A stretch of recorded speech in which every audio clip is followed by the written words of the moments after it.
Hello learners, welcome once again to ekitab. Today's topic is 7 C's of communication. But before we go into the details, let's enjoy this short movie clip. अच्छा बोल तुम्हारी समस्या क्या है बोल। जी मेरा नाम श्याम है। तो ये तुम्हारा समस्या है। तो नाम बदल डालो, उसमें गांव से इधर आने की क्या जरूरत है? जी मैं गांव से यहाँ नौकरी के चक्कर में आया हूँ। ना अरे बाबा इधर कोई नौकरी नहीं। जी दरअसल नौकरी मेरी समस्या नहीं है, मेरे पास रहने के लिए देखो जगह। बाबा तुम पहले नक्की करो तुम्हारा समस्या क्या है, नाम नौकरी की घर। Isn't it hilarious? Shyam just complicated the whole communication, whereas he could have simply told Babu Bhai that he needs a room to stay. But instead, he ended up telling his name and the reason why he has moved from village to the city. And this is where 7 C's of communication come to our rescue. 7 C's of communication provide very clear guidelines on how to make communication effective and avoid all types of confusions and misunderstanding.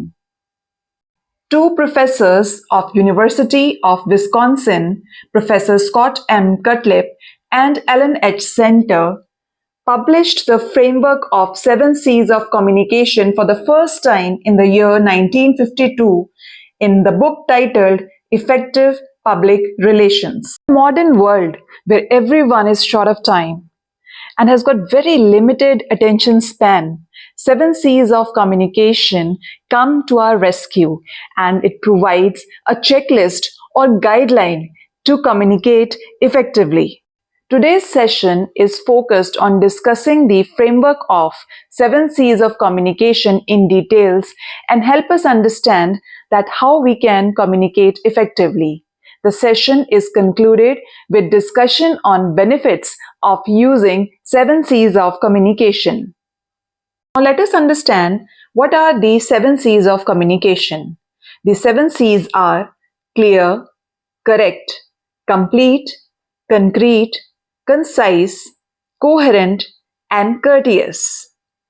In the following discussion, we will discuss all these C's one by one in details. The first C is clear, the clarity of the message. For any communication, whether written or verbal, clarity is the highest beauty. While writing or speaking to anyone, we should be clear about the goal of message. The message should be clear as the window glass that allows to see through it with all the clarity. Nothing should be left to imagination. Clarity in communication ensures easy to read and easy to understand messages for the receiver. For instance, we can replace the phrase "put an end to it" with the word "stop." We can replace a long phrase "at this moment of time" with the word "now." This makes message very clear and easy to understand. For clear communication, we must avoid jargons. We must use simple language and minimize the number of ideas in each sentence.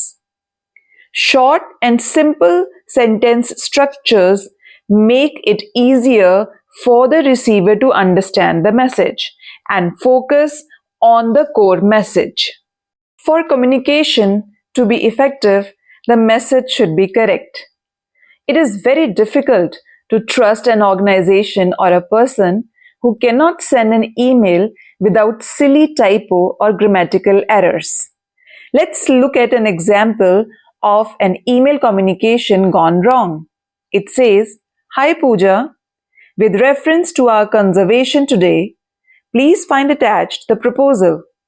Looking forward to your reply in a week." Now there is no gap between the words reference and to.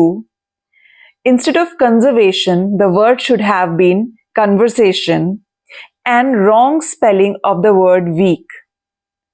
Correctness in communication involves using accurate information, proper grammar and factual precision. Correct communication means error-free communication. Errors in communication can lead to misunderstandings and decreased credibility. There is a beep on your phone and a message appears on your screen from your friend which says, "Hi, let's meet today." And now you are left guessing at what time and where to meet and who all are coming. Incomplete messages can lead to confusion and need arises for additional follow-up questions. So obviously you are going to text back to your friend that at what time and where we are going to meet today.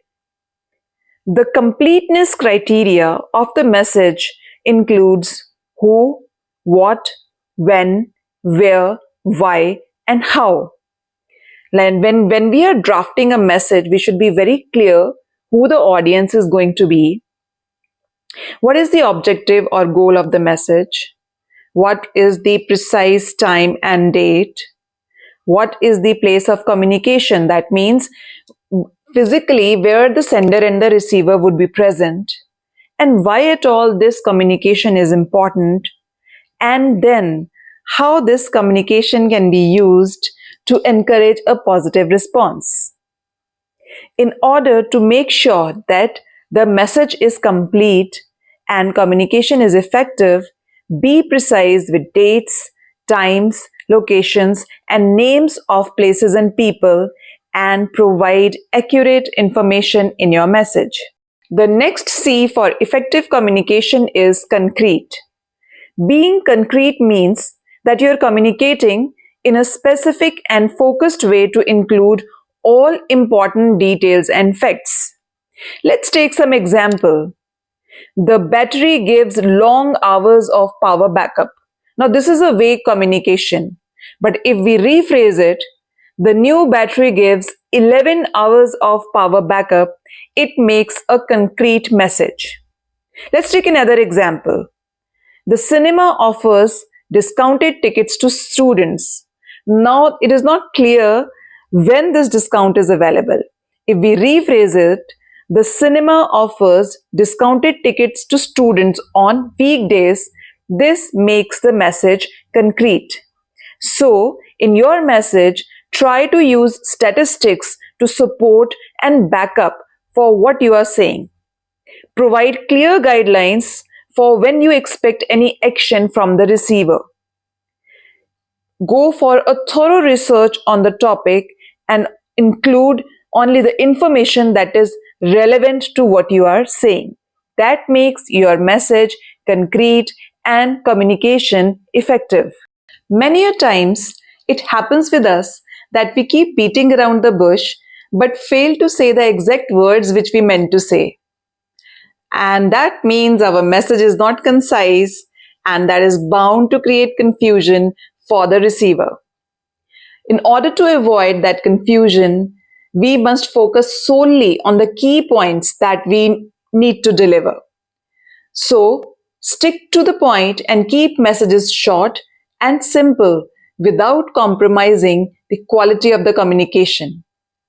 The concise messages make any communication more engaging and easier to understand. So remove unnecessary words from the message, eliminate the filter words like literally or I mean, include relevant information only, and do not repeat yourself, that will confuse the receiver. Another important C for effective communication is coherent. Coherent implies that the communication is logical. Let's understand this with the help of an example. Sometimes the title of the book does not matches with the content of the book. Or one scene of the movie is making no logical connection with the another scene of the movie. That means the coherency is missing.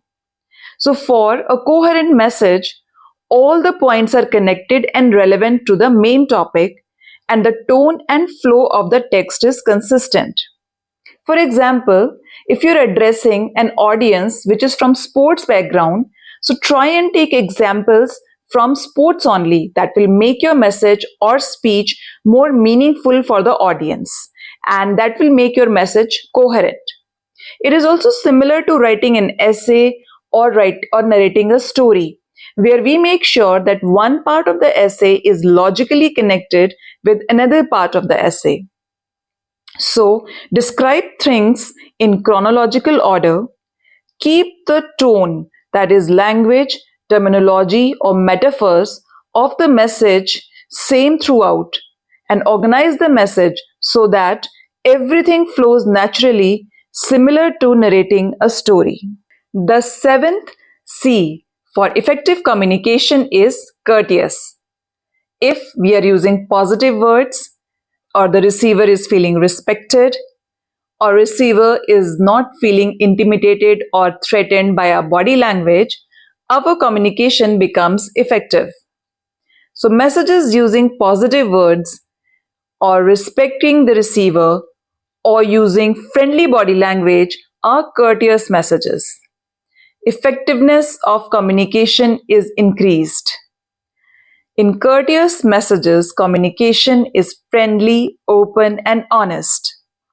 There is no hidden insult or passive aggressive tone in the message. That is a big attracting factor for the receiver. So spell and pronounce the name of the recipient correctly. Use eye contact to acknowledge the listeners. Engage with the audiences and create messages empathetic towards the needs of the listeners. So, where these 7 C's of communication are used? 7 C's of communication are good for all aspects of life and work. So, what is the importance of 7 C's of communication? When the messages are clear, correct, complete, coherent, that makes communication result driven. Effective communication helps in building trust. Professional and personal relationships are improved. Logical and clear communication plays a significant role in conflict resolution. When the objectives and expectations are clearly communicated, teams become more productive. So use this 7 C's of communication framework to improve your communication skills and communicate effectively to achieve the desired response from the receiver. That's all for today. See you in the next session. Thank you all.